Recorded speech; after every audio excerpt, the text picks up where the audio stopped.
Sa ftit ta' snin ilu tfal bi problemi biex jitgħallmu minħabba kundizzjonijiet mediċi kienu intitolati għal servizz ta' Learning Support Assistant li spiss kien jinqasam bejn żewġ studenti.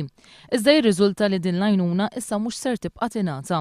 Ġenituri li tkellmu ma' One News spjegaw kif fil-jiem li għaddew marru d-direttorat tal-edukazzjoni biex irresqu l-każ ta' tfal tagħhom imma r-risposta li ħadu kienet li l-LSAs ser jibda jingħata biss f'każijiet severi.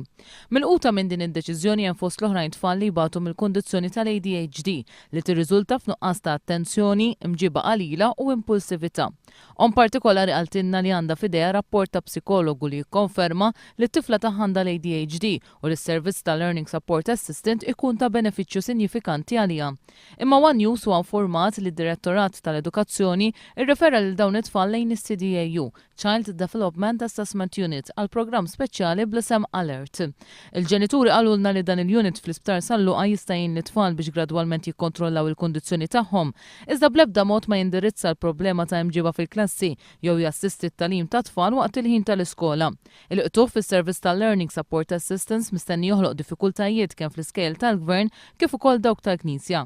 Il-ġenituri ma natawx raġuni għal din id-deċiżjoni.